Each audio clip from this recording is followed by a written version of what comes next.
जो मरे जो काम करे चांडाल का काल उसका क्या बिगाड़े जो भक्त हो महाकाल का। કે જ્યારે પણ આપણે મહાકાલની વાત કરીએ ત્યારે એક જ એ શહેર છે ઉજ્જૈન, એ જ મગજમાં આવે. એનું કોઈ વિશેષતા?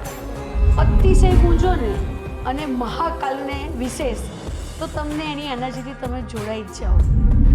તો શક્તિનું નામ આવે એટલે આપણે કામાખ્યા દેવી મંદિરનું સૌથી પહેલાં જ મગજમાં તમને એક પિક્ચર આવે. એના વિશે તમે અમુક લોકોએ તો વાંચેલું બી હશે એમણે, પણ આ દરમિયાન છે ને માતાજી 3 દિવસ પીડિયસમાં આવે છે અને એના ઉપર એક સફેદ કપડું બાંધવામાં આવે છે. કે હા, અને એ કપડું જ્યારે છે ને 3 દિવસ એટલી બધી ઉર્જા અંદર ઉત્પન્ન થાય છે ને. મેં એવું જોયું છે અને સાંભળ્યું બી છે કે કામાખ્યા દેવી મંદિર છે ત્યાં બલિ પણ ચડે.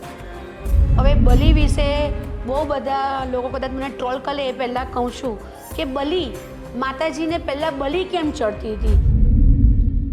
Hello listeners, welcome back to another podcast of TFB media. મારું નામ છે દિશા માને એન્ડ આજના આપણા ગેસ્ટ છે ફાલ્ગુની જાની મેમ. અને એ છેલ્લા 30 યર્સથી એસ્ટ્રોલોજી, ન્યુમરોલોજી અને ફેસ રીડિંગમાં પોતાનું નામ બનાવી ચૂક્યા છે. અને ખાલી અમદાવાદ નહીં, ગુજરાત નહીં, પણ ઓલ ઓવર ઇન્ડિયા અને ઇન્ડિયાની બહાર પણ એમનું જ્ઞાન એમને પહોંચાડ્યું છે. અને આ પોડકાસ્ટમાં તમે જોવા મળશે એક એવી સિક્રેટ. અગર તમે કામાખ્યા દેવી ટેમ્પલ બારામાં જાણવા માંગો છો, મહાકાલ વિશે જાણવા માંગો છો, તો આ પોડકાસ્ટ ફક્ત તમારા માટે છે. કેમ છો ma'am? Thank you TFB team. So જ્યારે તમે એન્ટર થયા ને ત્યારે મને આમ એવું લાગ્યું કે તમે આમ મહાદેવના ભક્ત છો, કે તમારું આખું લુક જોઈને મને લાગ્યું. તો શું કહેશો એ વિશે? ના, હું મહાદેવની ભક્ત નહીં, હું શિવમાં સમય જ ચૂકી છું. મેં મારી જાતને શિવને સમર્પણ કરી દીધી છે. મને લાગે છે કે મારા એક બિહેવિયરમાં, એક એમાં એની શક્તિ જ મારી સાથે જાણે સંચાર કરતી હોય ને એવું લાગે છે. કારણ કે બહુ વખતથી શિવની એક એવું છે કે શિવને તમે અતિશય પૂંજો ને અને મહાકાલને વિશેષ તો તમને એની એનર્જીથી તમે જોડાઈ જ જાઓ. શું વાત છે! અને એ દેખાઈ રહ્યું છે. આખા રૂમની એનર્જી આખી એકદમ પોઝિટિવ થઈ ગઈ. I am not lying guys, I am very serious about it. So પહેલા ક્વેશ્ચનથી આ પોડકાસ્ટ આપણે સ્ટાર્ટ કરીએ. કેમ કે આપણે સ્ટાર્ટિંગમાં વાત મહાકાલની કરી, રાઈટ? તો સપોઝ હું છું, હું ક્યારેય નથી ગઈ. હું ભલે અલગ અલગ જગ્યાએ આપણે ગયા હોય, પણ હું નથી ગઈ. એવા ઘણા બધા વ્યુઅર્સ છે જે નથી ગયા. તો એમના વિશે મહાકાલ કેટલું ઇમ્પોર્ટન્ટ છે એ મને થોડુંક જણાવો. મહાકાલ, કાળનો પણ કાળ, મૃત્યુથી પણ. કારણ કે શિવને તો જન્મ જ નથી તો મૃત્યુ ક્યાંથી હોય? અને ઉજ્જૈન શા માટે જવું જોઈએ? જો તમારા જીવનમાં તમારે મૃત્યુને એક તહેવાર તરીકે ઉજવતા શીખવું હોય ને તો તમારે ઉજ્જૈન જવું જોઈએ. તમે શું છો, તમારી જિંદગીમાં શું ચાલી રહ્યું છે અને કોણ ખોટા લોકો તમારી આસપાસ ઘૂમી રહ્યા છે એને જાણવું હોય ને તો મારા મહાકાલ પાસે જવું પડે. તમારી જાતને જાણવી હોય ને તો મહાકાલ માટે જવું પડે. એટલે મહાકાલ માટે જવા માટે તો એટલા બધા જવાબ છે ને કે આપણા જેવા એકદમ તુચ્છ વ્યક્તિને એના વિશે કહેવું ને બહુ અઘરું છે. સાચી વાત છે. આ ક્વેશ્ચન પૂછતા વખતે જ મને આમ એવું લાગતું હતું કે મારે પૂછવું જોઈએ કે નહીં. એટલે એની સાથે એક બીજો કાઉન્ટર ક્વેશ્ચન કે જ્યારે પણ આપણે મહાકાલની વાત કરીએ ત્યારે એક જ એ શહેર છે ઉજ્જૈન, એ જ મગજમાં આવે. એનું કોઈ વિશેષતા તમે કહેશો? એનું કારણ છે બ્રહ્માંડનું કેન્દ્ર બિંદુ છે એ મહાકાલ. ઓકે. બીજું શું છે કે કર્કવૃત રેખા એના આસપાસ પસાર થઈ રહે છે ને આખા બ્રહ્માંડમાં એક જ આ શિવનું જ્યોતિર્લિંગ છે સ્વયંભૂ, જે દક્ષિણમુખી છે. એટલે તમારે ચંદ્ર અને રાહુ બે એનર્જીને ક્લિક કરે છે. એટલે મહાકાલ એવી વસ્તુ છે ને કે 12 જ્યોતિર્લિંગમાં તમે એની સાથે કનેક્ટ થાઓ ને તો સૌથી પહેલાં હું આ પોડકાસ્ટથી કહું છું કે તમારી પાસે જે બી નિકામના લોકો હશે ને એ તમારાથી વિચ્છેદ થઈ જશે, આપોઆપ જ દૂર થઈ જશે. એટલે મહાકાલ જવું પડે. આ છે મહાકાલની એનર્જી. એટલે 12 જ્યોતિર્લિંગમાં પોતપોતાનું અલગ અલગ મહત્વ છે, પણ આનું મહત્વ તો કેવું છે, આપવાનું બી અને સંહારની શક્તિ ઉપર બી. જીવન શીખવનારું, મૃત્યુના ભયમાંથી મુક્તિ કરાવવું. જીવન અને મૃત્યુ એ બેના વચ્ચે તમે જે આપણે પાત્ર ભજવી રહ્યા છે ને, એ શીખવું હોય ને તો મહાકાલ જવું પડે. પરફેક્ટ માણસથી આ ક્વેશ્ચન પૂછ્યો છે મેં. મારા માઇન્ડમાં ઘણી વખત આવ્યો કે હું ક્યારેય ગઈ નથી, એટલે મને પરફેક્ટ આન્સર પણ એનો મળ્યો. હવે મારો નેક્સ્ટ ક્વેશ્ચન, તમે આ વર્ડ યુઝ કર્યો ગર્ભગૃહ, મારા માટે બહુ જ નવો છે. અને પ્લસ કે મહાકાલથી જોડાયેલી કેટલા લોકોની માન્યતા અલગ હશે, તમારી અલગ હશે, મારી અલગ હશે. ગર્ભગૃહ વિશે જે મહાનતા છે એ અમને થોડુંક જણાવો. અકાલ મૃત્યુ જો મરે, જો કામ કરે ચાંડાલ કા, કાલ ઉસકા ક્યાં બિગાડે, જો ભક્ત હો મહાકાલ કા. ગર્ભગૃહ, દરેક મંદિરનું તમે જ્યારે એમની કોઈ પણ મૂર્તિ કે એમની સ્થાપના હોય ને, એ જમીનને સ્થળથી હોય, પણ આ ગર્ભગૃહ એટલે મંદિરની અંદર, એટલે ગર્ભમાં એમનું સ્વયંભૂ જ્યોતિર્લિંગ છે, એટલે ગર્ભની એનર્જી છે. કહેવાય છે કે નીચે કોઈક સરોવર એ પણ અંદર વહી રહ્યું છે કે જે એને પાણીની ઉર્જા આપી રહ્યું છે. જ્યારે કોઈ પણ મંદિર કે જ્યોતિર્લિંગ ગર્ભની એનર્જી હોય ને, એને ધરતીની પણ એનર્જી મળે. એટલે તમે ત્યાં જાઓ ને તો તમને એક અલગ જ તમને આ છે ને, હું કહું ને એ સમજ નહીં પડશે, દરેકે ત્યાં જઈને મહેસૂસ કરવાની વસ્તુ છે. એટલે ગર્ભગૃહનું આનું બહુ જ વિશેષતા છે આ મંદિરની, કારણ કે એ નીચેથી આપણે તમારે જઈ અને ગર્ભમાં જઈને એના દર્શન કરવાના છે. હવે મારું નેક્સ્ટ ક્વેશ્ચન એ છે, તમે એસ્ટ્રોલોજર પણ છો, એટલે ઘણા બધા ગ્રહો હોય છે, મતલબ you know it very well, પણ મહાકાલને કયા ગ્રહથી આપણે જોડી શકીએ? જો એક તો ઉજ્જૈન નગરી શરૂઆત થઈને, આ કોઈને ખગોળ રીતે બી ખબર નથી કે ઉજ્જૈનના રાજા વિક્રમ રાજા હતા. આપણું નવું વર્ષ કેવી રીતે શરૂ થઈ? વિક્રમ સંવત. આપણે નવું વર્ષ જાન્યુઆરીથી નથી શરૂ થતું, આપણું નવું વર્ષ શરૂ થાય છે દિવાળીના બીજે દિવસથી, વિક્રમ સંવતથી. બરાબર? એટલે આ ઉજ્જૈન એવી નગરી છે ને કે આમ જોવા જઈએ તો દરેક રાહુ કેતુ બધાને આની સાથે જોડી શકાય. પણ વિશેષ તરીકે જે મારી પોતાની જે ઉર્જાથી હું આટલા વર્ષોથી મહાકાલને ત્યાં દર્શન કરવા જાઉં છું, તો મને લાગે છે કે હું રાહુ, કેતુ અને ચંદ્ર એ વિશેષને હું આ મહાકાલ સાથે જોડું.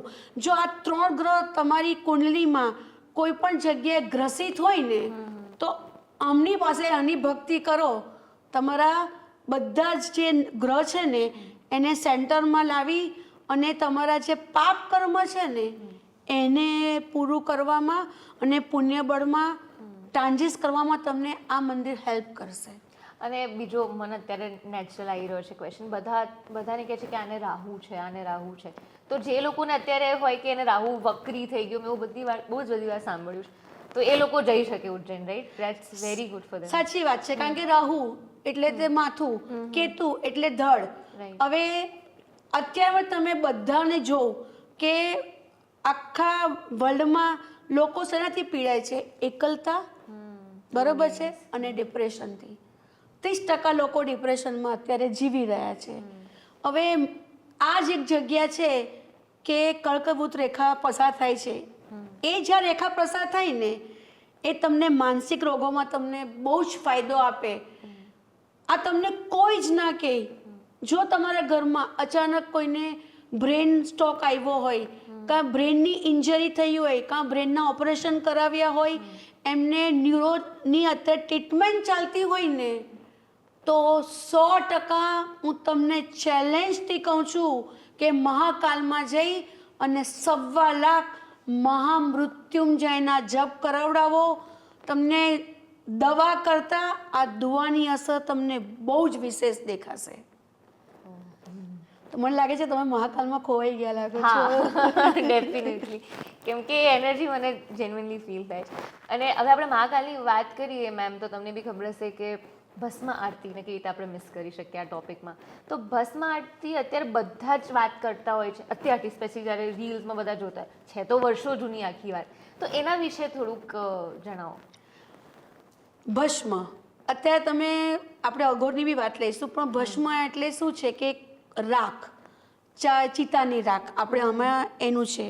બહુ વર્ષો પહેલાં કોઈક પ્રચલિત વાર્તા છે કે દૂષણ નામનો જે રાક્ષસ હતો તે લોકોને બહુ જ કનડગત કરતો હતો. ઋષિ મુનિઓના હવનમાં બધું હડકા નાખે, માંસ મદિરા ને એ બધું કરે.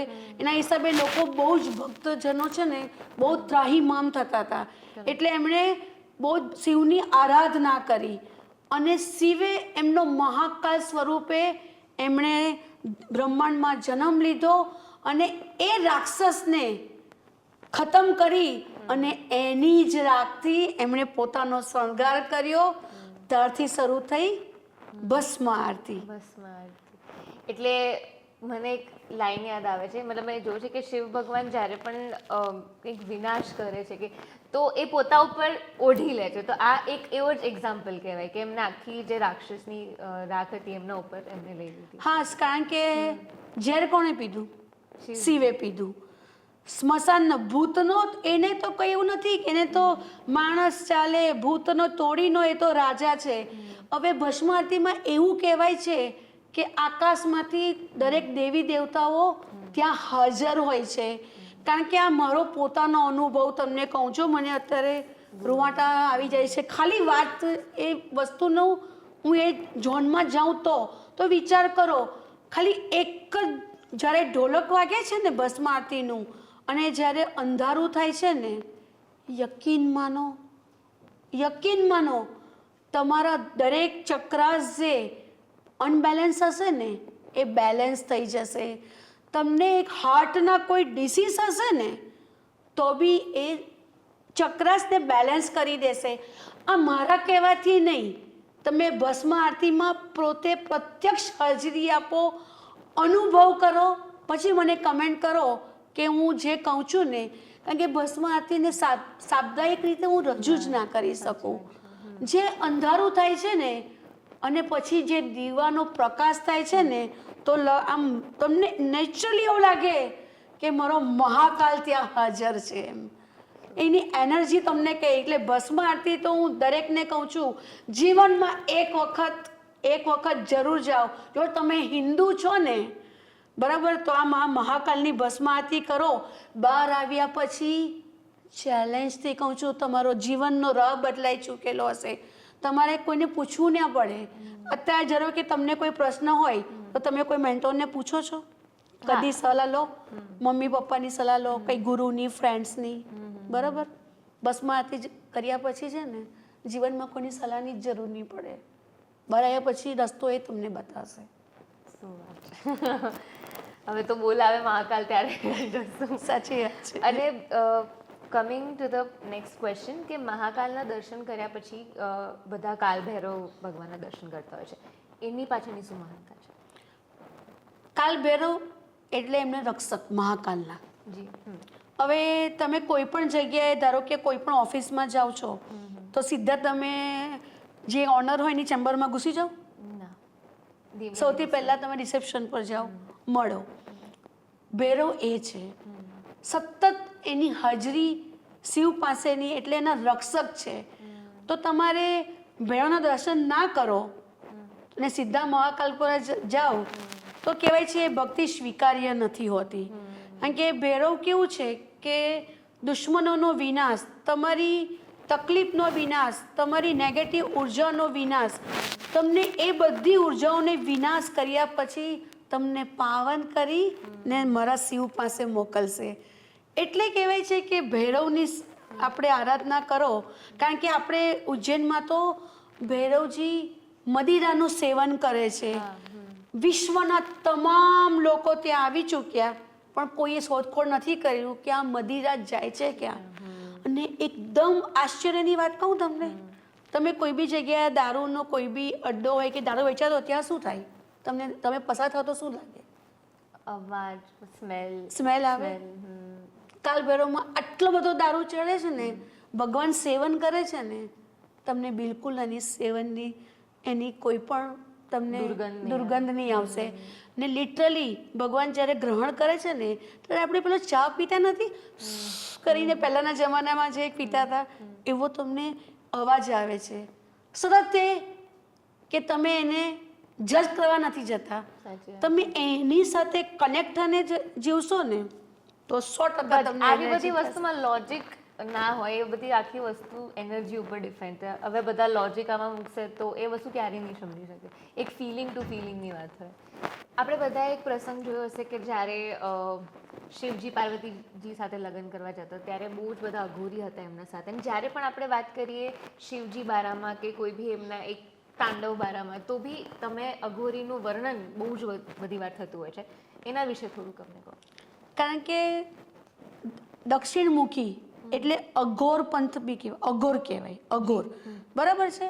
તો અઘોરી પહેલેથી શિવ સાથે જોડાયેલા હતા. શિવને કેવું છે કે સ્મશાન સાથે શિવને પહેલેથી જ આપણે એક જાતનું લેણદેણ કહેવાય ને કે હંમેશા એ ભૂતોની ટોળીમાં જ રહ્યા છે. એમનું રહેઠાણ હંમેશા હિમાલયોમાં ને એવી રીતે રહ્યું છે. એટલે અઘોર પંથ શિવને જ્યારે આપણે તમે કલ્પના કરો ને ત્યારે અઘોર પંથની કલ્પના તમારે કરવી જ પડે. કારણ કે તમને ખબર છે મહાકુંભ આવે છે, તેવી રીતે ઉજ્જૈનમાં બી આપણે મહાકુંભ થાય છે. 4 જગ્યાએ થાય છે. મેં એક ઉજ્જૈન નગરી બી સામેલ છે એની અંદર. અઘોર પંથ છે ને એ એવો પંથ છે કે જે અત્યારે આપણા હિન્દુ ધર્મને બરાબર ટકાવી રાખવા માટે, કારણ કે અઘોર પંથમાં બહુ બધા પંથ છે, નાગા પંથ છે, આપણે એ છે, પણ એ બધા જ સરેરાશ તો શિવ સાથે જ જોડાયેલો આ પંથ છે. કારણ કે અઘોર પોતે અઘોર વિદ્યા, કારણ કે સ્મશાન એટલે શિવજીને તંત્ર અને મંત્ર સાથે બી જોડી શકાય. કારણ કે સ્મશાન એક એવી જગ્યા છે કે જ્યાં સંપૂર્ણ શાંતિ હોય. સ્મશાનની રાખ પછી કંઈક જીવન જ નથી, પણ એ સ્મશાનની રાખમાંથી જે જીવન શોધી રહ્યા છે ને અને જે કઈ વસ્તુને શોધીને નિર્માણ કરી રહ્યા છે ને એ અઘોર છે. એ શિવની શક્તિથી કોઈક વસ્તુને દુનિયાને એક અલાઇનમેન્ટમાં લાવે છે. અઘોર પંથ એકચ્યુઅલી શું કરે છે કે એની ભક્તિથી જે બી આપણે આખા બ્રહ્માંડમાં કંઈક પણ થતું હશે ને એને એનર્જીને જે બેલેન્સ કરવાનું કામ છે ને એ શિવના અનુયાયીઓ અઘોર છે, એ અઘોર લોકો કરે છે. અને આટલા બધા ભગવાન આપણે જોઈએ છે. બરાબર. દરેક ભગવાનને રામ ભગવાન જોવું, દરેક ભગવાનને પોતપોતાની રીતે છે. પણ હું જેન્ઝી માટે ખાસ કહું કે શિવ અને પાર્વતી આઈડલ પતિ પત્નીનું કપલ ગણાય. કેમ? શિવ બી સંહારની એ ધરાવે છે, પાર્વતી માટે બી કેવું કહેવાય, પાર્વતી માતા બી સંહારની શક્તિ ધરાવે છે. પાર્વતી માતા જીવનમાં કોઈ પણ તકલીફ આવે ને તો શિવ પાસે જઈને એમ ના કહેશે કે આ મને તકલીફ આવી છે, મને કંઈક કરી આપો. એ દૂષણને નાશ કરનારી છે. બરાબર છે. ધરતી પર જન્મ લઈને નવદુર્ગા તરીકે જન્મ લીધો, 64 જોગણીઓ તરીકે જન્મ લીધો, 10 મહાવિદ્યા એણે જન્મ લીધો. એટલે શિવ અને શક્તિ એ એવું આઈડલ કપલ છે ને કે બંનેમાં એનર્જી છે. અત્યારે જેન્ઝીઓ છે કેવા છે, એ લોકોને એવું નથી હોતું કે એક જણ આપણે ઓછું ભણેલું હોય અને હું વધારે ભણેલું હોય, કે કપડામાં એ લોકો એકબીજાને કમ્પેરિઝન કરે. કે મને લાગે છે આ જેન્ઝી લોકો એવા છે ને કે લોકોને ડ્રેસ ઈચ્છા એવું કંઈ નથી. કમ્પેરિઝન, આઈડલ કપલ, એ લોકો એને પૂંજે છે. તો હું દરેક જણને કહું છું, કારણ કે હું તો જેન્ઝી લોકોનું મને તો લોકો બહુ ગમે છે. કારણ કે કેવું કે એક્ઝિટ થઈ ગયા કોઈ વ્યક્તિ તો એને એક્ઝિટ થવા દે, તમારી પાસે જીવનમાં જે છે એને સ્થિર રહેવા દે. તો આઈડલ કપલ તમારી લાઈફમાં લાવવું હોય ને તો શિવ શક્તિની આરાધના જરૂર કરો કે એના જેવા આઈડલ કપલ આ બ્રહ્માંડમાં કોઈ છે જ નહીં. બે શક્તિ છે, બે સર્જનહાર છે, બે સંહારની એ કરે છે, બે દૂષણોનો નાશ કરે છે, બે પ્રેમાળ છે, બે આપનાર છે, બે લેનાર છે. આવું કપલ તો તમને ક્યાં જોવા મળે? અન્ડરસ્ટેન્ડિંગ જ અલગ. અને આવાની તમે આરાધના કરો તો પછી જો કે મારા ભારતમાં ડિવોર્સનો રેટ કેટલો ઘટી જાય છે. હવે એકદમ એનર્જી આવી ગઈ છે. વારે બોલું છું કેમ કે મને ફીલ થઈ રહી છે. અને આ વસ્તુ તમે કીધી, ઇટ મેક સેન્સ ઓબ્વિયસલી. બીજી વસ્તુ કે અત્યારે આપણે back to the Mahakal topic ઉપર આવીએ મેમ, કેમ કે ઘણા બધા લોકો ડિપ્રેશન એન્ઝાઇટીથી કરતા હોય છે, મેડિસિન્સ ખાતા હોય છે, તો એ લોકો અગર ભક્તિની રાહ પકડે આ બધી વસ્તુઓ કરતા અને મહાકાલ જાય તો એમનામાં શું ચિંતા? જો આ મારો પોતાનો એક સરસ અનુભવ કહું. બધાને અમાસ એટલે છે ને બધા એવું કે નેગેટિવ. અમાસને તમે નેગેટિવ નહીં, અમાસ અંધકારનો દિવસ છે, પણ અંધકાર પછી તો પ્રકાશ થાય છે.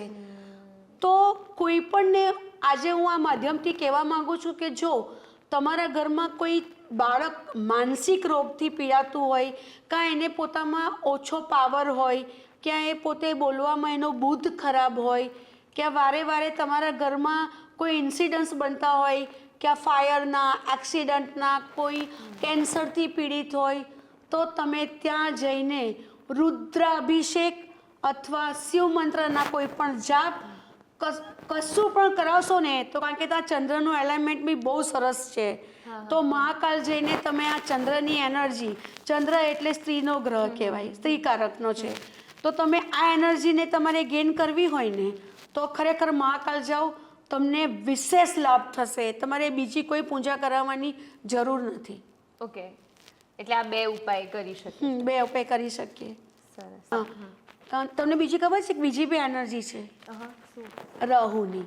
ઓકે. અત્યારે કળિયુગમાં રાહુ જેનો બળવાન હોય ને, જો જન્મ કુંડલીમાં રાહુ જેને દશમે હોય ને તો કહેવાય છે કે રાહુ જિસકે દશમે દુનિયા ઉસકે બસમે. આપણે અમિત શાહ સાહેબને પણ છે, બરાબર છે. તો તમે જો કે એમના નિર્ણય કેટલા બધા પર્ટિક્યુલર હોય છે. એટલે અત્યારે કળિયુગમાં રાહુ મહાન હોવો જોઈએ. રાહુ છે ને કેવું છે, સામ દામ દંડ ભેદ, દરેક નીતિથી પોતાનું કાર્ય કરાવનાર.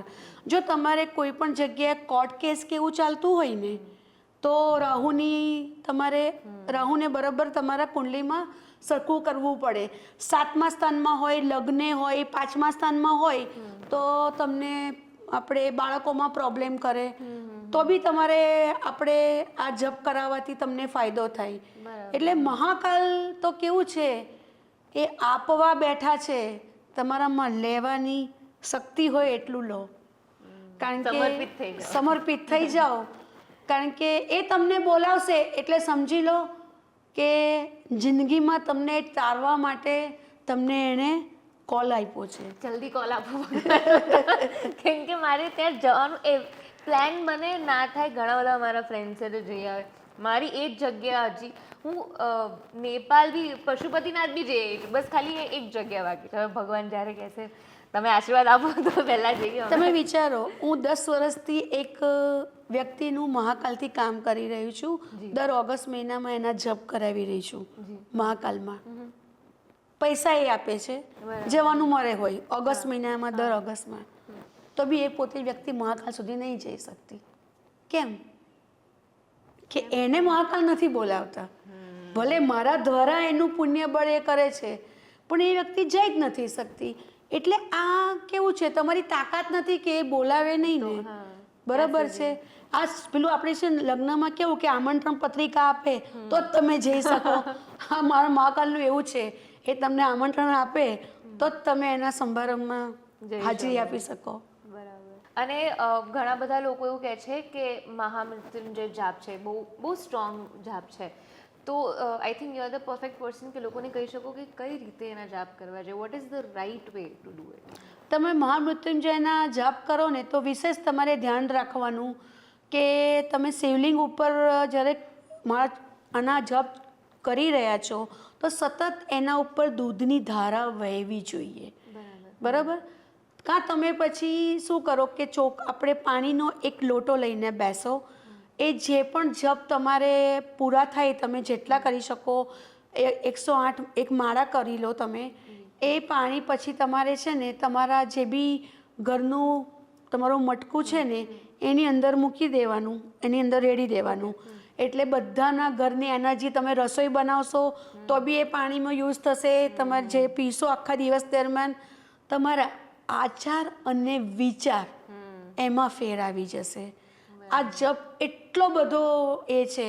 આ મહામૃત્યુંજયનું ઉજ્જૈનમાં બીજું જે આ જપનો જે ઉદ્ભવ થયેલો ને ક્યાંથી એનું બીજું મંદિર બી ઉજ્જૈનમાં છે. તમે ગૂગલ સર્ચ કરશો ને તો તમને એ બી જોવા મળશે.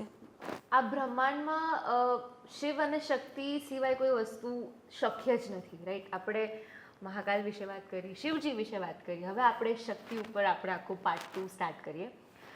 તો શક્તિનું નામ આવે એટલે આપણે કામાખ્યા દેવી મંદિરનું સૌથી પહેલાં જ મગજમાં તમને એક પિક્ચર આવે. એના વિશે તમે થોડુંક હિન્ટ આપો. શિવ અને શક્તિ એના વિશે તો બ્રહ્માંડ શક્ય જ નથી. આપણે સતી માતા જ્યારે શિવજી એકદમ રઘવાયા થઈ ગયેલા હતા, સતી માતા જ્યારે અગ્નિમાં આપણે અગ્નિ બળી ગયા હતા, તો આપણે વિષ્ણુ ભગવાને એમના શસ્ત્રથી ટુકડા કરી નાખ્યા 51, અને એ 51 ટુકડા જ્યાં જ્યાં આપણે પડ્યા તેને આપણે શક્તિપીઠ કહેવાય છે. એમાં સૌથી સ્ટ્રોંગ શક્તિપીઠ છે આપણું કામાખ્યાનું ટેમ્પલ, બરાબર? કારણ કે ફેમિનાઇઝ બી આપણે કહી શકીએ, કારણ કે એમાં માતાજીની ત્યાં યોની છે, હા બહુ જ છે. સ્ત્રી તત્વનું સમજવું હોય તો ત્યાં જવું. આ જેન્ટ્સ લોકોને તો એવું થાય છે ને કે સ્ત્રી શું કરે, ત્યાં જઈને જુઓ કે સ્ત્રી શું છે. હા, એટલે જેમ કે અત્યારે આપણે ત્યાંની વાત કરીએ, પીરિયડ્સ પહેલાં બહુ બધા લોકોએ જોયું છે, પીરિયડ્સ બહુ ટેબુ છે, મતલબ બહુ આમ લોકો વાત ના કરી શકે. અત્યારે બધા ખુલી રહ્યા છે બિકોઝ ઓફ ઇન્ટરનેટ, અને અત્યારે લોકોને બોલવું જ પડે છે કેમ કે અત્યારે આપણે છોકરીઓ અને women are so strong these days, અને દે આર ઇન્ડિપેન્ડન્ટલી ટેલિંગ કે ભાઈ મારા અત્યારે પીરિયડ છે, હું નહીં આવી શકું. 100%. તો એ એનર્જી હવે જે આવી રહી છે, એટલે પીરિયડ્સ અને કામાખ્યા દેવી મંદિરનું આખું કોમ્બિનેશન શું છે, શું રીઝન છે, એ થોડુંક જણાવો. કામાખ્યા દેવી એટલે એવું કહેવાય છે કે બ્રહ્માંડને જન્મ આપનાર. આપણે કોઈ પણ સ્ત્રી પુરુષ મિલન બાળકનું જન્મવું, માતાના ગર્ભમાંથી બાળકનો જન્મ થાય છે. હવે એ ગર્ભ માતાજીનો કે જેની પોતાની એવી ઉર્જા છે કે એની ઉર્જાને તમે કેચ ના કરી શકો, અને એ ઉર્જાનો ટુકડો કામાખ્યામાં ત્યાં પ્રસ્થાપિત થયેલો છે, તો એ મંદિરની ઉર્જા જ કેવી હોય. કારણ કે એવું કહેવાય છે કે તમે આપણે અંબુબાચી મેળા વિશે સાંભળ્યું છે? ના પ્લીઝ, મને નથી ખબર. હવે આનું શું છે કે અંબુબાચી મેળો કદાચ અમુક લોકોએ તો વાંચેલું બી હશે એમણે, પણ આ દરમિયાન છે ને માતાજી 3 દિવસ પીડિયસમાં આવે છે, અને એના ઉપર એક સફેદ કપડું બાંધવામાં આવે છે, અને એ કપડું જ્યારે છે ને 3 દિવસ એટલી બધી ઉર્જા અંદર ઉત્પન્ન થાય છે ને 3 દાડા પછી એ કપડું આખું જ્યારે મંદિર ખોલે ને ત્યારે લાલ થઈ જાય છે. 3 દિવસ તમે ભક્તિ ના કરી શકો, અંદર મંદિર ખોલી ના શકો, એમની ભક્તિ કશી ના કરી શકો, એમને આપણે કશું બી તમે શણગાર કરી ના શકો, ફૂલ ના ચડાવી શકો. 3 દિવસ સદંતર એ ઉર્જાને બંધ રાખવામાં આવે છે. એટલે આ કયા ટાઈમે લોકો, મતલબ આ ક્યારે થાય છે? આમ છે ને એનો જૂન મહિનામાં 22 થી 26 ના આપણે 3 દિવસ એ 22 થી 26 જ આવે છે. કોઈ વખત 23 હોય, 22 હોય, એવી રીતે 22 થી 26 નો ગાળો હોય છે. એટલે ઘણી વખત, કારણ કે આખી અનનેચરલ વસ્તુ સાંભળવામાં મતલબ આખું ડિફરન્ટ લાગે, પણ એઝ અ ફેમિનિન એંગલથી તમે જુઓ અને આખું એક સાયન્ટિફિક, તો આમાં લોજિક કામ જ ના કરે. આ બધી વસ્તુ ભક્તિ જ છે આ વસ્તુ. પણ પીરિયસ વસ્તુ, હવે તમે વિચાર કરો, અત્યારે બધા આપણે એવું કહે છે કે મને સારું થયું મને એક જવાબ મગજમાં આવ્યો વાત કરતા કરતા જ, કે હજી બી ગામડાની જગ્યાએ કે અત્યારે આપણે ભણેલા ગણેલા બી કે પીરિયસમાં આવો ને તો મંદિરમાં નહીં જવાય. બરાબર છે કે આપણે તમે કોઈ બી ભગવાનની આરાધના ના કરી શકો. તો મને નવાઈ લાગે છે કે માતાજી ખુદ પીડિયસમાં આવે છે અને એનું જ કપડું પ્રસાદમાં જે આપે છે, તો તમે એને લેવા તો પડાપડી કરો છો, એ બી પીડિયસ જ છે, અને તમે કબાટમાં મૂકો છો, તમારી તિજોરીમાં મૂકો છો કે પૈસો આવે. તો સમાજની આ દોરી પ્રતિક્રિયા પર મને સખત વિરોધ છે. આ નેચરલ વસ્તુ છે. આ વસ્તુ કેવી છે કે આ પીરિયસ બંધ થશે તો તમારા ઘરમાં કોઈક નવાનો જન્મ થશે. એટલે આ નેચરલ થિંગ છે, એમાં ભગવાનને ને એને કંઈ કનેક્શન જ નથી. અને બીજા જેમ કે ઘણા બધા લોકો એવું પણ માને છે કે કામ ના કરવું જોઈએ કેમ કે એ ટાઈમે થોડુંક રેસ્ટની જરૂર હોય, તો બધા એ રીતે પણ એ ટોપિકને રાખે છે કે ના, છોકરીઓને 3 દિવસ કામ ના કરવું પડે, બહુ એમને સ્ટ્રેસ ના આવે એના કારણે. અને મેં એવું સાંભળ્યું છે કે મંદિર તમે ના જઈ શકો કેમ કે ત્યાંની ઉર્જા બહુ જ અપ જતી હોય અને વેન યુ બ્લીડિંગ તો એ તમારી ઉર્જા ડાઉન થતી એવું કંઈક મેં સાંભળ્યું પણ એ વખતે શું છે આપણે તમે સમજો એ વખતે જમાનામાં શું હતું કે જોઈન્ટ ફેમિલી હતા. જી જી સ્ત્રીને કંઈ થાકી જાય સ્ત્રીને કોઈ આપણે આરામની જગ્યા જ નહીં મળતી હતી. સતત સ્ત્રી રસોડામાં હોય, છોકરા રાખતી હોય, કૂવામાંથી પાણી લાવતી હોય, ઘંટીને લોટ દળતી હોય કે બધું બહુ બધું થતું હતું. એટલે એ વખતે છે ને તે એક આપણે એક શું કહેવાય કે એક એવો ઈલાજ કાઢેલો હતો કે આ 3 દિવસ છે ને કે વ્યક્તિને આરામ મળે કારણ કે બ્લીડિંગ જાય એટલે થોડું કમજોરી ને એવું બધું આવી જાય. હવે 3 દિવસ રસોડામાંથી અને એના જીવનની દરેક દૈનિક પ્રક્રિયામાંથી આરામ મળે ને એટલે એ પહેલાં પ્રચલિત કરેલું હતું. પણ લોકોએ તો પોતાના પ્રેમ લઈ લીધું કે પીરિયડ્સમાં મંદિર ના જવાય, અહીંયા ના જવાય. અશુભ વર્ડ અશુભ શું છે? એના સેવું તો શુભ જ નથી. જો પીરિયડ્સ અશુભ હોય તો તમારું પછી બાળક જ ક્યાંથી, જન્મ ક્યાંય ધરતી પર લોકો આવશે ક્યાંથી? એ છે અને એ બંધ થશે તો વ્યક્તિનો જન્મ થશે. બ્રહ્માંડનો જન્મ કરવા માટે તમે આ વસ્તુને અવગણી કઈ રીતે શકો? એટલે અશુભ મને તો નથી લાગતું. હું તો આ વસ્તુમાં ભલે કોઈ મારી વાતથી સંમત હોય કે નહીં સંમત હોય, પરંતુ હું તો કહું છું કે તમે કરી શકો પૂજા અને શું લેવા દેવા છે? તમે ભગવાનનું હોય તો તમે એને પવિત્ર માનો અને એ જ વસ્તુ તમારા ઘરમાં કોઈ સ્ત્રીને હોય તો અપવિત્ર. એ માતા છે ને આ બી સ્ત્રી છે. સૌથી પહેલા ભગવાન કે કોઈ માતાજીને પૂજ્યા પહેલા તમારા ઘરમાં જે સ્ત્રી છે કે તમારા મમ્મી છે એમને પૂજા સૌથી તમે એમને રિસ્પેક્ટ નહીં કરો તો તમે ત્યાં ભગવાનમાં જઈને શું કામ રિસ્પેક્ટ આપશો? આ બહુ મારું બેસિક લોજિક છે. અત્યારે તમને ખબર દરેક સેલિબ્રિટી જે બહુ જ આગળ આવે કે ક્રિકેટર્સ હોય કે ઘરમાં એ લોકોનું મને ચલણ ખબર નથી પણ દરેક ખુલ્લેઆમ આવીને બોલે છે કે મારા માના પગમાં સ્વર્ગ છે, હું એના સિવાય તો કશું વિચારી જ નહીં શકતું. ને હું પોતે પણ એવું માનું છું. તમે જોજો જે ઘરમાં છે ને માતા પિતાનું સન્માન નહીં હોય ને એ ઘર તમે જોજો એ ઘરમાં લક્ષ્મી ટકશે નહીં, એ ઘરમાં રોગ વધશે. કારણ કે જન્મ લાવનાર જ તમને એ થાય છે તો શું કરવાનું હોય? કારણ કે હજી તો એક સાયન્સનું રહસ્ય ખબર નથી. આ પુરુષો એક પુરુષોને કહું છું કે પુરુષો એવું કે હવે સ્ત્રી 9 મહિના પેટમાં રાખે, હવે એમાં શું છે? અરે એમાં શું છે તમને ખબર છે? સાયન્ટિફિકલ રીતે તમે આખો ChatGPT વાપરો છો ને, વાપરો. કોઈ ગરીબ ઘરની સ્ત્રી અને પ્રેગ્નન્ટ થઈ અને એને 3-4 દિવસ ખાવાનું ના મળે ને, તમને ખબર બાળક ખાવાનું ક્યાંથી લે? એના માંસના લોચામાંથી, એના હાડકામાંથી અને એના લોહીમાંથી એ પોતાનો ખોરાક લે છે. તો આ માં છે. હું દરેક પુરુષને કહું છું કે સ્ત્રીને સમજવી હોય ને, તમને આમ સમજણ ના પડતી હોય ને તો એ એનર્જી સાથે કનેક્ટ થાઓ. કામાખ્યા જાઓ, ત્યાં કંઈ જ પૂજા ના કરો તો કંઈ નહીં, ત્યાં 15 મિનિટ બેસી આંખ બંધ કરી એનું સ્ત્રીત્વનું જે એની એનર્જી છે ને એને મહેસૂસ કરો તો તમને ખબર પડશે કે બ્રહ્માંડમાં સ્ત્રી શું છે. 100% એ ત્યાં જઈને એ તો વસ્તુ કેવી છે અનુભવવી પડે. તમે એમને વસ્તુને ક્રિટિસાઇઝ ના કરી શકો.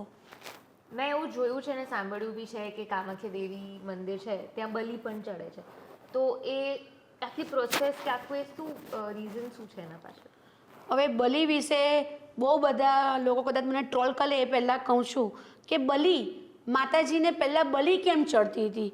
હવે તમને ખબર છે વર્ષો પહેલાં હજારો વર્ષો પહેલાં છે ને ત્યારે કે ખાવાનું હતું જ નહીં. આ રોટલી, દાળ, ભાત, શાક એ બધું કશું હતું જ નહીં.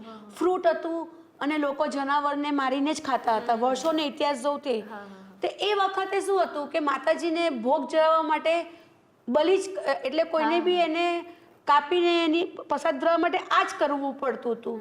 પણ મને નવાઈ લાગે છે કે હવે કેમ? હવે તો બહુ બધી સિસ્ટમ છે, ભરભરતી અનાજ છે, ભરભરતી વેરાયટીઝો છે, વાનગીઓ છે, બહુ છે. તો હવે બલિ કેમ? બલિ કરવી કંઈ જરૂરી નથી. એ વખતે તો આવું હતું એટલે અત્યારે મને તો બલિનો વિરોધ જ છે. હમણાં અંબાણી પરિવાર બી છે ને ત્યાં જઈને વિશેષ પૂજા કરી આવ્યો. ત્યાં એક વિશેષ પૂજા બી થાય છે, શાંતિ દૂત પૂજા. શાંતિદૂત કોને કહેવાય? શાંતિદૂત આપણે કયા પક્ષીને કહીએ છીએ? કબૂતર બરાબર, પારેવડા. હવે તમે છે ને ત્યાં એટલું ફાઇન છે ને કે નાના નાના એટલા બધા સફેદ કબૂતરો હોય, તમારે એને હાથમાં આમ લેવાના અને પછી એને આકાશમાં ઉડાડવાના. તો મેં એટલું ફાઇન એનું તમે જો ને ઇમેજિન નહીં કરી શકો ને એવું વાતાવરણ ક્રિએટ થાય. આનંદ અંબાણી તો તમને ખબર છે કે એ તો બહુ જ પ્રાણી પ્રેમી માણસ છે, એને તો બહુ જ પ્રાણીઓ પ્રત્યે લગાવ છે, એટલે એને આ શાંતિદૂતની પૂજા ત્યાં કરી. અને કદાચ એ અને આપણે અલગ રીતે એ બી કહેવા માંગે છે કે તમે કંઈ ત્યાં આવીને બલીને જ પૂજા કરાવવી જરૂર નથી, તમે આવી રીતે પણ પૂજા કરાવી શકો. કારણ કે ત્યાં બ્રાહ્મણો આ પરંપરામાંથી કેમ બહાર નથી આવતા ને એ મારા માટે તો બહુ સખત સોચનો વિષય છે. ખબર નહીં એ લોકોને શું જોઈએ છે. ટ્રુ. અને આપણે કામાખ્યા દેવી મંદિર વિશે વાત કરીએ તો એમની શક્તિ ત્યાં બહુ જ છે, સર્જન શક્તિ જ આપણે હમણાં વચ્ચે વાત થઈ, તો એના વિશે થોડુંક જણાવો. આપણે છે ને કોઈ પણ ઉર્જા, કોઈ પણ સ્ત્રીની ઉર્જાને છે ને વશ કરવી હોય ને, ધારો કે અત્યારે બધા વશીકરણ બહુ જ ચાલે છે, તો વશીકરણ ક્યાંથી થાય ખબર છે? સ્ત્રીની યોનિથી. એને કંઈ પણ વશમાં કરવી હોય તો યોનિથી જ વશમાં થાય. અત્યારે બધા બહુ તમે સાધુ સંતો અને અત્યારે તમે જુઓ હમણાં કેટલી બધા જાત જાતના કાંડ થઈ ગયા છે કે મહારાષ્ટ્રમાં હમણાં એવું થયું, તો એમાં કે આવી રીતે અમે તમને વશીકરણ કરાવી દઈશું, તમારું આ કામ કરી નાખીશું. હવે જ્યારે જે પીરિયડ્સમાં આવે ને ત્યારે તંત્રની શરૂઆત જ આપણે કહીએ ને તો કામાખ્યાથી થઈને એવું કહેવાય. આપણા ભારતમાં છે ને કોઈ બી તાંત્રિક એવો ના હોય કે જે ત્યાં ના જાય. કારણ કે માતાજી રજોસ્વલા એટલે આપણે અત્યારે જે પીરિયડ્સ કહે છે તે વખતે એની એનર્જી એટલી બધી હાઈ ફ્રિકવન્સીની હોય ને, તમને આસપાસ બી તમને છે ને રક્તચરિત મહેસૂસ થશે. તમને પોતાને બી તમે અંદર મંદિરમાં ભલે એન્ટર ના કરો, રક્તચરિત દિવાલો એટલું બધું મહેસૂસ થશે. એટલે કોઈને વશમાં કરવું હોય ને તો આ 3 દિવસ છે. વશમાં કરવું, મેળવવું, છીનવવું, જે તાંત્રિકો જે કરી રહ્યા છે. તંત્ર વિદ્યા સારું બી કરાવે અને ખરાબ બી કરાવે. તંત્ર વિદ્યાથી કોઈ ખોટું કરતું હોય, ધારો કે કોઈ એક દેશ કોઈ બીજા દેશ ઉપર હુમલો કરે તો એને અટકાવવા અને એને વશમાં કરાવીને પેલાને અટકાવી શકો તો બી તમે તંત્ર વિદ્યા કરી શકો. એમાં પણ છે. પણ આ લોકો અત્યારે સ્ત્રીને પામવું. હવે કઈ આના વિશે મને એક ક્વેશ્ચન મગજમાં આવે છે, મતલબ ઇન્ટરપ્ટ, આ મારો પર્સનલ ક્વેશ્ચન છે. મને એવું લાગે છે કે જ્યારે કોઈકને વશમાં કરો કે કોઈક ઉપર કાલા જાદુ, કોઈ છોકરી ઉપર કે છોકરા જેવી, અને એ તમે માંથી તમે એ દ્વારા કર્યા, તો એ તો માં છે ને, એ શું કામ કોઈનું ખરાબ ઈચ્છે કે સમજે? મતલબ મારો એ જ ક્વેશ્ચન આવે. તો મને એવું લાગે કે આ બધું ફેક છે. મને એવું પર્સનલી લાગે કે તમે માને કહી રહ્યા છો કે પોતાના છોકરાનું તું ખરાબ કર, તો હું તો બિલકુલ નથી માનતી કે માં એ લેવલ ઉપર પોતાના છોકરા હોય કે છોકરી, કે આપણે બધા એમના જ છે, એમના જ અંશ છે, તો મને એવું નથી લાગતું કે માં ક્યારેય કોઈનું ખરાબ કરી શકે. પણ એમાં શું છે, એટલે આ બધું ફેક જ છે. આ અહીંથી આમ મતલબ ધીસ ઇઝ માય પર્સપેક્ટિવ. ના, તંત્ર વિદ્યાને આપણે છે ને ટોટલી ફેક ના ગણી શકીએ. કેમ ખબર? કારણ કે જેમ સ્મશાનની ક્રિયાઓ થાય છે તેવી રીતે આ ગર્ભની ક્રિયાઓમાં તંત્ર થાય જ. કારણ કે માતાજી અને સરવાળે કોઈ બી ભોળાનાથ તો શું છે કે બહુ ભક્તિ કરો તો બધાને, પેલાને નહીં આપેલું હતું કે હા તું તો જીવતો જ રહીશ, બરાબર છે, બધાને વરદાન આપતા ફરે અને વિષ્ણુ ભગવાનને પાછું એને એ વરદાનને કંઈક અલગ અલગ કરવા માટે પાછું કોઈ જાતે એમને નુસ્ખા કરવા પડે. એટલે માતાજીનું બી એવું જ છે. કારણ કે ઉર્જાનું સ્તોત્ર છે, એ અને ઉર્જાનું સ્તોત્રને સાઈડમાં નહીં કરી શકે. હવે એ 3 દિવસ તાંત્રિકો માટે એટલા બધા મહત્વના હોય છે ને કે મારણ ક્રિયા, કોઈ બીને ગાંઠ વાળવાની, કે એવું કહેવાય છે કે દોરી હોય એને તમે જે ગાંઠ વાળો તો ત્યાં કોઈ વસ્તુ અટકી જાય.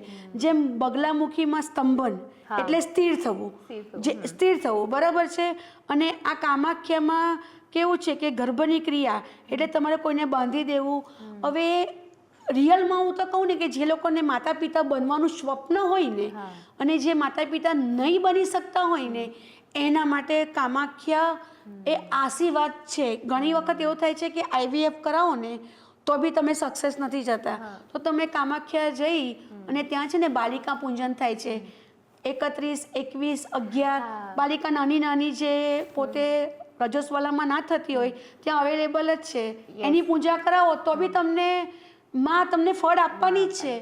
તમારે જોવાનું છે કે કેવી રીતે. અને હું 100% કહું છું કે જે લોકો વશીકરણ અને તંત્ર વિદ્યામાં હોય છે ને એનું જીવન બી સારું નથી હોતું. એટલે એ જ. અને આ તો કળિયુગ ચાલી રહ્યું છે, ભલે અત્યારે નહીં પણ કર્મ ક્યારે પણ આવીને એ હિટ કરે ને કરે છે. અને આપણે આસામમાં છે, રાઈટ, ગુવાહાટીમાં જ છે. ગુવાહાટીમાં છે. અને આઈ હેવ સીન કે ઇન્ડિયામાં આસામ એક એવી જગ્યા છે જ્યાં છોકરીઓને બહુ જ રિસ્પેક્ટ આપતા હશે બધા સ્ટેટ્સમાં, પણ I have seen more in Assam કે છોકરીઓ વધારે બહાર નીકળીને કામ કરતી હોય. તમે અમદાવાદમાં બી જોઈ શકો તો ઘણા બધા લોકો આસામના છે, અહીં રહી રહ્યા છે, દે આર વર્કિંગ. એટલે એ ત્યાંની ઉર્જા બી એ લોકોમાં બી દેખાય that they really respect women એમ. ને આમે શું છે કે આસામમાં છે ને કદાચ છે ને ભગવાને બી એમના જે ટુકડા છે ને એવી જગ્યાએ આપણે પ્રસારિત કર્યા છે કે ત્યાં જીવનનું નિર્વાહ ચાલી શકે. આસામ જંગલોનો એરિયા છે, ત્યાં કશું પ્રોડક્શન નથી થતું, ત્યાં કંઈ મિલો ને એવું બધું નથી. એટલે આ એક ભક્તિનું સ્થળ છે. ત્યાં લોકોનું આવવા જવાનું થાય, માતાની ભક્તિ કરવા માટે આવે, એટલે એ આજીવિકા બી લોકોની આપણે સરળ બને.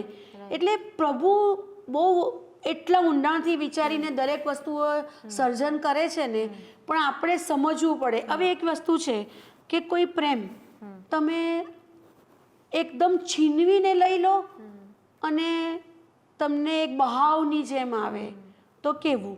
બરાબર. જીવનમાં એક કરવું. આ જેન્સી ખરેખર જેન્સી એવા છે. જેન્સી કેવા છે, કોઈને પ્રેમ કરતા હોય અને કોઈ બી છોકરો કે છોકરી એવું કે મને તો તમારો ઇન્ટરેસ્ટ નથી, સારું ભાઈ તું જા બીજી. ખરેખર આ સાચું જ હોવું જોઈએ કે કોઈ વ્યક્તિ તમારી સાથે રહેવા નથી માંગતી તો એને રિલીઝ કરો અને move on guys. Whatever bus yes. તમારું જે હશે એ તમારી પાસે આવી, અને કદાચ નહીં હોય તો એકલા જીવન શું ટેન્શન હોય. 100%ની વાત છે.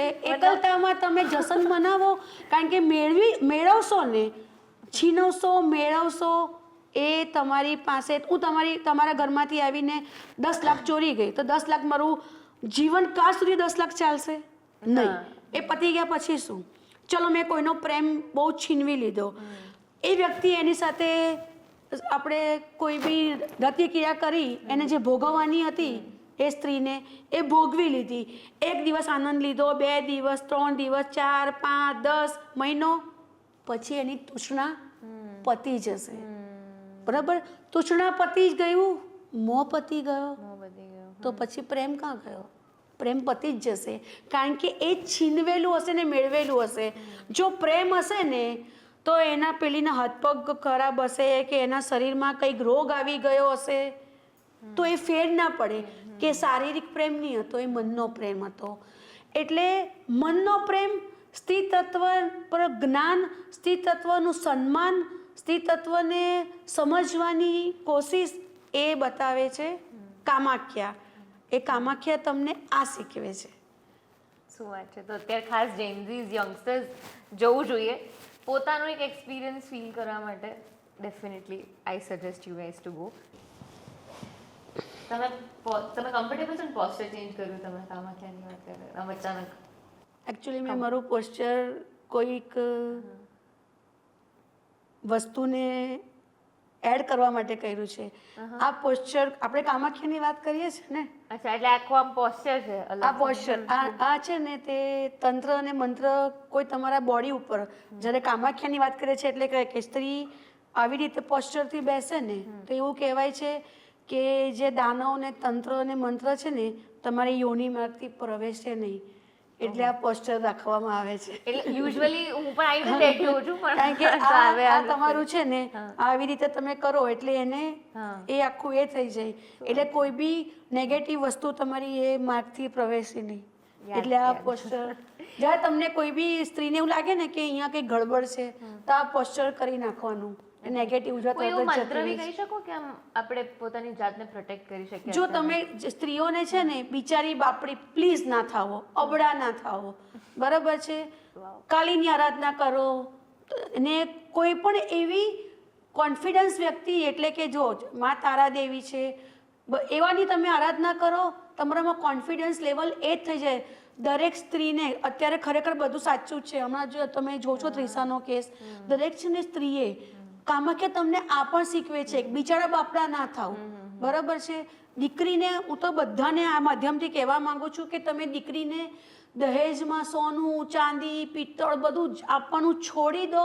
તમારી દીકરીને એક રૂમ એક રસોડાનું એક મકાન આપો. કોઈ માયનો લાલ તમારી દીકરીને એવું ના કહી શકે કે મારા ઘરમાંથી નીકળ. તો આ વસ્તુ સમજવા જેવી છે. એટલે સ્ત્રી તત્વને છે ને સમજવા માટે બહુ શબ્દો ઓછા છે. કારણ કે એવું આપણે છે ને કે વર્ષોથી આપણે, તમે માનો છો કે મહાભારતના જમાના બી તમે દ્રૌપદીનું જોયું હશે, સીતા માતાનું જોયું કે કેવી રીતે. એટલે દરેક વસ્તુ અત્યારે બી તમે જોજો, કશું બી ઇન્સ્ટા ઉપર કોઈને બી ટ્રોલ કરવું હોય તો શું કરવાનું, એની ઇજ્જત પર આવી જવાનું. કપડા ઉપર આવી જાવ, કઈ બોલ્યું ના હોય તો પણ કઈ પણ એના ઈગો ઉપર આવી જાવ, એટીટ્યુડ કે આ તો આવી થવું. Very common. પુરુષને કઈ પણ વસ્તુની કઈ બી કમેન્ટ કરવી હોય તો સ્ત્રીના ચારિત્ર ઉપર બહુ સહેલું છે. તમને સન્માન શીખવું હોય ને, સ્ત્રીને જાણવી હોય ને, કામાખ્યા જાઓ કે સ્ત્રી શું છે.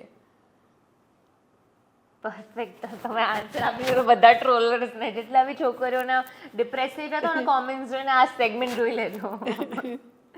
ઓકે, તો હવે આપણે જેમ કે મહાકાલ વિશે પણ આપણે વાત કરી હતી, ત્યારે આપણે જ્યોતિષનું આખું જોઈન કર્યું હતું કે how they both are relatable. તો સેમ ક્વેશ્ચન કે કામાખ્યા અને જ્યોતિષની આખી વિદ્યા એ બંને કેવી રીતે રિલેટેબલ થઈ શકે? કારણ કે આપણે જે ગ્રહો હોય છે 12 રાશિ અને 9 ગ્રહ, એમાં શુક્ર જાહો જલાલી, સ્ત્રીનો કારક. કશું બી મેળવવું હોય, પ્રેમ વાસના, એ બધું શુક્રને અંડરમાં આવે છે. ને શુક્ર સ્ત્રી, બરાબર છે. એટલે કોઈને પામવાનું, કશી બી વસ્તુનું જળ જલાલી જોઈતી હોય, તમને કોઈ વસ્તુ આમ તમે એકદમ ડિસ્પરેટ થઈ ગયા હોય કે મને આ વસ્તુ મળતી નથી, એ વસ્તુ મેળવવા માટે છે ને કામાખ્યાને આપણે જોડી શકાય. અને કામાખ્યાને કેતુ સાથે બી જોડી શકાય. કારણ કે કામાખ્યા એવું શીખવે છે, કેતુ હંમેશા છે ને છોડતા શીખવાડે. એટલે એ જન્મ સ્થાન છે, પણ એ એવું પણ શીખવાડે છે કે જન્મ છે ને તો આ બ્રહ્માંડમાં મૃત્યુ તો આવવાનું જ છે, બરાબર. તો જન્મ એની ઉપર મૃત્યુ તો બધા કરતા સૌથી સદાસન સત્ય હકીકત છે. એટલે એ બી શીખવાડે છે. એટલે કેતુનું આધ્યાત્મિકતામાં તમને વધારો કરાવડાવે. શું છે ને, ખરેખર તમે છે ને સ્ત્રીના અંગ ઉપાંગ, એના તમે પોસ્ચર, એને નહીં ચાહો.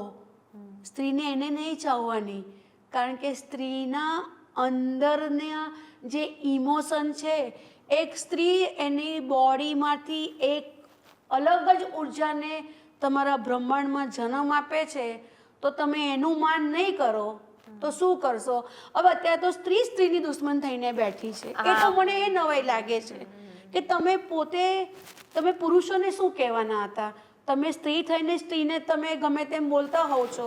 એ પોઈન્ટ ક્યાં આવે છે ખબર છે? એ ઇન્સિક્યોરિટી, જેલેસી અને આ બધી વસ્તુઓ. જ્યારે એક સપોઝ હું અગર મારાથી કોઈ પ્રિટી ડેફિનેટલી હશે, 50,000 છોકરીઓ હશે, તો એડમાયર કરીશ કે આનામાં શું સારું છે, આ તો કેટલી સરસ લાગે. એટલે એડમાયર જ્યારે એક સ્ત્રી બીજાને કરતાં શીખી રહેશે ને, એની તારીફ કરતાં કે એની એક્શન્સ જોશે. રૂપ તો એ તો અમુક એજ પછી એ બી ફેડ આઉટ થઈ જ જવાનું. પણ એકબીજાને એડમાયર કરશે ને ત્યારે એ જેલેસી, એ ઇન્સિક્યોરિટી એ ઓટોમેટિક ઓછી થઈ જશે. પણ આ શીખવું બહુ અઘરું છે. તમે એક મિનિટ તમને વચ્ચે રોકું છું. તમે શુક્રનું બહુ જ ફાઇન બોલ્યા કે રૂપ જતું રહેશે. કામાખ્યા આ પણ શીખવાડે છે કે હું જે 16 વર્ષની સોળસી હતી ત્યારે હું લાગતી હતી, તો અત્યારે હું 50ની ઉંમરે હું ગમે એટલો મેકઅપ કરીને બેસીશ, હું નથી રાખવાની.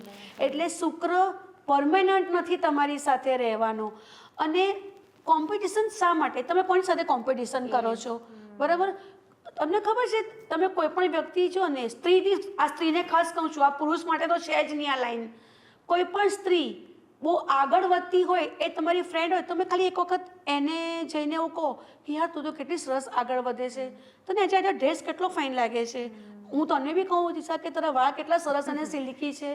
તમને ખબર નથી, જ્યારે તમે સ્ત્રી દાયિત્વમાં શુક્ર, તમને ખબર છે એ શુક્ર રિફ્લેક્ટ થશે. બરાબર. તમે સુંદર નહીં દેખાતા હશો ને, પણ તમારી ઓરા સુંદર થશે. સ્ત્રી થઈને સ્ત્રીનું ખરાબ બોલવાનું છોડી દો, નહીંતર બ્રહ્માંડ તમારી સાથે નહીં રહે, ચક્રો ફરી જશે. બધાને છે. હું ખાલી પુરુષની આલોચના નથી કરવા અહીંયા આવી, હું કોઈની પણ આલોચના કરવા નથી આવી, સમજાવવા માટે આવી છું કે આપણી હિન્દુ જે સનાતન મંદિરો છે આ બધું બહુ શીખવી રહ્યા છે આપણને. મૂવિંગ ઓન, કે આપણે ખબર છે હમણાં વચ્ચે આ તમે પોસ્ચરની વાત કરી કે તમે આ રીતે પ્રોટેક્ટ કરી શકો તમારી ઓરા, એની સાથે કોઈ એવો મંત્ર તમે લોકોને કહી શકો કે કોઈ એવું શ્લોક કહી શકો કે જેનાથી પોતાની વસ્તુ કે પોતાની ઓરા પ્રોટેક્ટ કરી શકે, કોઈ એવું ખરી? ચામુંડાનો મંત્ર સખત બધી જગ્યામાં, સૌથી જેમ આપણે શિવમાં આપણે એ રીતે કહીએ છીએ કે મહામૃત્યુંજય, ચામુંડાનો મંત્ર ઓમ રીમ શ્રીમ ચામુંડાએ વિચ્ચે નમઃ. આ ચામુંડાનો કોઈ પણ મંત્ર તમે જો તમને નહીં આવડતો તો ઓમ રીમ ચામુંડાએ નમઃ, ઓમ રીમ ચામુંડાએ નમઃ, આવી રીતે કહો. ચામુંડાની ઉર્જા જેટલી બધી એ છે ને અંદરથી કે તમને પોતાને એની એનર્જી ફીલ થશે. અમુક ઘરમાં એવું હોય છે કે સ્ત્રી બોલી નથી શકતી, ક્યાં એનું અપબ્રિંગિંગ એવું હોય છે કે પોતે દબાયેલું જીવન જીવે, એની પોતાની આશા જે પણ હોય છે તે પ્રત્યક્ષ નથી રાખી શકતી. તો ચામુંડાના જપ કરવા જોઈએ, કાલી માતાના કાલી ચાલીસા કરવા જોઈએ, અને ઘરમાં લલિતા સ્તોત્રમ, તમને એનું આવડે નહીં તો તમે ઘરમાં યુટ્યુબ ઉપર એને આખા દિવસ દરમિયાન એક વખત વગાડવાનું રાખો, લલિતા સ્તોત્રમ, બરાબર? એને ત્રિપુર સુંદરી પણ કહેવાય છે. એટલે એનો તમે વગાડશો ને, તમને ભલે તમને કંઠસ્થ ના હોય, એની ઉર્જા બહુ સરસ રહેશે, તમારામાં એક કોન્ફિડન્સ આવશે. સૌથી તમને ખબર છે સૌથી જીવનમાં આપણે બહુ જ આખા બ્રહ્માંડમાં એક જ શબ્દ છે જેનું મહત્વ બધા શબ્દ કરતા સૌથી અમૂલ્ય એ છે. એ વર્ડ તમને ખબર છે કયો? આખા બ્રહ્માંડમાં બહુમૂલ્ય શબ્દ દરેકે જાણવો જોઈએ, ના. કારણ કે તમને દરેક વસ્તુમાં ના પાડતા બી આવડવી જોઈએ. તમે જ્યાં અટકી જાઓ છો ત્યાં તમે કંટાળી જાઓ છો, ના પાડતા શીખો. બ્રહ્માંડનો આ પેલો કેવો ને મંત્ર છે આ, બરાબર? કોઈ બી આમ પ્રેરિત ના રહો. તમે ઉલઝેલા ક્યારે રહો? તમને અત્યારે એવું થાય કે હવે મારે આની સાથે નહીં કરવું, તો તમે એમ કહી શકો કે ફાલ્ગુનીબેન કાલે પોડકાસ્ટ કરીશું. ના પાડતા શીખો. તમને કોઈ વ્યક્તિ નથી ગમતી, બસ ના, ડોન્ટ લેટ એમની એનર્જી તમને ઇફેક્ટ કરે. ના પાડતા શીખો. સૌથી સરસ છે. તો તમે કોન્ફિડન્સ લેવલ તમારો આમ જ હાયર થઈ જશે. અને હું તો સ્ત્રીઓને એવું નહીં, હું પુરુષો બધા માટે કહું છું કે બ્રહ્માંડને ચલાવવું છે, શિવ શક્તિ વિના તો શક્ય જ નથી. બંને સારી રીતે રહેશે. અને આપણે તો હિન્દુસ્તાન, આપણે તો ભારતના વતની છે. ભારત તો કેવું છે કે દરેકે દરેક ટ્રબલમાં જ, કોરોના હોય, ભૂકંપ હોય, એટલા આમ સાથે રહીને કર્યું છે ને, તો પછી એમને આપણે લોકો અંદર અંદર કઈ નહીં, પણ જ્યારે આમ એવું આવે ને કે બહારના દુશ્મનો આવે છે તો ક્યાં તમે લડી પડો છો? ત્યારે આમ લોહી બહાર આવી જાય. તો પછી પતિ પત્નીમાં દરેક સંબંધોમાં એક રહો. કારણ કે છેલ્લે આપણી પ્રકૃતિ તો હમ હિન્દુસ્તાનીની છે, બીજી ક્યાં પ્રકૃતિ છે આપણી? 100%. હવે આ આપણે એક લાસ્ટ ક્વેશ્ચનથી એડ કરીએ. તમે આ કપલ્સ બારામાં કીધું, તો આપણે કામાખ્યા દેવી મંદિર, તમે આપણે વુમન ઓરિએન્ટેડ બધી વાતો કરી, બરાબર? પણ કપલ્સ હોય, હવે એ લોકો વચ્ચે કંઈક ને કંઈક ડિસ્પ્યુટ્સ થતા હોય, તો હાઉ કામાખ્યા દેવી મંદિર હેલ્પ દેટ કપલ?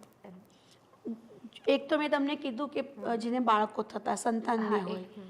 બીજી એક એનર્જી છે કે તમને સતત ધંધામાં નુકસાન જતું હોય, તમારું બાળક કોઈ જગ્યાએ સેટ ના થતું હોય, કોઈ જગ્યાએ તમારા પર બહુ કેસીસ થયા હોય, કે અતિશય અપમૃત્યુ એટલે કોઈ ફાંસી ખાઈને મરી જાય, કોઈ એક્સિડન્ટમાં મરી જાય. એ માટે છે ને કામાખ્યા દેવી તમને બહુ જ મદદ કરશે. અને કપલમાં જોવા જઈએ ને તો, કારણ કે એ પોતે માતા, જન્મ આપ્યો છે, જન્મ આપનારી માતા પોતાના બાળકોને દુઃખી જોઈ જ નહીં શકે. એની એનર્જી જેવી છે કે પતિ પત્ની ત્યાં જઈને કન્યા પૂજન કરાવશે ને, બરાબર છે? દિવસ તમે ફાઇલ પણ કર્યા હશે ને, કોર્ટમાં સાઇન કરવાનું ખાલી બાકી હશે ને, તમે ખુશી ખુશી એ કેસ પાછો લઈ લેશો. અને તમારામાં બંનેમાં એક સમજણ શક્તિ આવશે ને એવી કે તમે બંને જણા પ્રેમથી જીવતા શીખી જશો. કારણ કે ત્યાં એ એનર્જી છે. એટલે કપલ માટે બી બહુ સરસ કહેવાય હા, કામાખ્યા. અગર ચાહતા હો જોડે રહેવાનું તો બંને એકબીજાને હેરાન કરતા હો તો યુ કેન. તો હા, બાકી એવું છે કે હજી બી કોઈક ખૂણામાં પ્રેમ છે, અંકુરો હજી બી ફૂટી રહ્યા છે, હજી બી એ તમે ધીમે ધીમે એનું સ્ટેટસ જોવો છો એટલે પ્રેમ છે. પણ એ તો હું તો આ લોકોની વાત કરું કે જેના ખૂણામાં કઈ રહ્યું જ ના હોય તો પ્રયોગ ના હોય તો ભગવાન બી કઈ ના કરી ભગવાન કે શકે, બેટા આઈ કાન્ટ હેલ્પ. પછી તો વિચ્છેદ જ થવું પડે. અરે વાહ, ખૂબ ખૂબ બહુ જ મજા આવી. હું તમને મળીને એક જ વર્ડ કહીશ, પોઝિટિવિટી, પોઝિટિવિટી એન્ડ પોઝિટિવિટી. અને મને ઘણું બધું જાણવા મળ્યું આજે. અને આજે ઘણા બધા લોકો સાંભળી પણ રહ્યા છે. આપણે બહુ આમ રેર હોય કે જ્યારે આમ બધા સાંભળી રહ્યા સાચી વાત છે. હોય BTSમાં. હા, મને બી એવું બહુ નવાઈ લાગે છે. અત્યારે છે ને એનર્જી કેવી છે ખબર, આપણે ભજન મંડળીમાં જતા હોય કે કોઈ આપણે કોઈ બહુ જ મોરારજી બાપુની કથા સાંભળતા હોય, બધું કેવું એક શાંતિ પ્રવૃત્તિ હોય, ક્યાં એક કોઈક એવો ટોપિક ચાલતો હોય કે જ્યાં ત્યાં શાંતિ હોય. અહીંયા અત્યારે કેવું છે કે મને એક સ્મશાનની શાંતિ પણ મહેસૂસ થાય છે ને એક ઉર્જા બી. હા, ખરેખર મને થાય છે કે આ પોડકાસ્ટમાં મેં આ રૂમમાં શિવ અને શક્તિ ને આપણે આમ સાક્ષાત લઈ આવ્યા હોય ને એવી થાય છે. અને તારી પોતાની શુક્રની એનર્જી, અરે ક્યાં વાત છે યાર, સરસ. હવે તો પોડકાસ્ટ તમને જોઈને મજા આવી જશે, કારણ કે એકચ્યુઅલી આ પોડકાસ્ટ હતો જ નહીં. આ તો આની જે ભાવના હતી સવાલની અને મારી જે આપવાની હતી જવાબ આપવાની ભાવના, એમાં બની ગયો અમારા બે જણનો podcast. So thank you so much for watching this podcast. Don't forget to like, subscribe and share. Thank you. અને તમારે કોઈ બી રીઝનથી કોઈ પણ તકલીફ જીવનમાં તમારે આવે, ક્યાંક તમે અટકેલા હોવ, તો હું પોતે તમારા ગ્રહને બદલી નહીં શકીશ, પણ તમને જેમ રૂમમાં અંધારું હોય છે અને તમે સ્વિચ શોધો છો ને અને અજવાળું થાય છે ને, હું તમને એ કાર્ય જરૂર કરી આપીશ. તમે ક્યાં તકલીફમાં હો, અટવાયા હોવ ને બેઝિકલી સ્ત્રીને કહું છું કે કોઈ પણ એવા તાંત્રિક કે કોઈ બી એવા ફંદામાં અને કોઈ બી પ્રલોભન વગર મારી પાસે આવે એવું નથી કહેતી, પણ કોઈ સ્ત્રીની સલાહ લેવું વધારે યોગ્ય છે. હું આ માધ્યમ જરા જરૂર કહીશ. અને જ્યારે બી તમે આવો છો, પુરુષ હશે, સ્ત્રી હશે, બાળક હશે, કંઈ બી, હું તમને સચોટ માર્ગદર્શન આપવા માટે બેઠી છું. અને શિવ શક્તિ સાથે આરાધના સાથે હું આ સંપૂર્ણ કરું છું. ધન્યવાદ.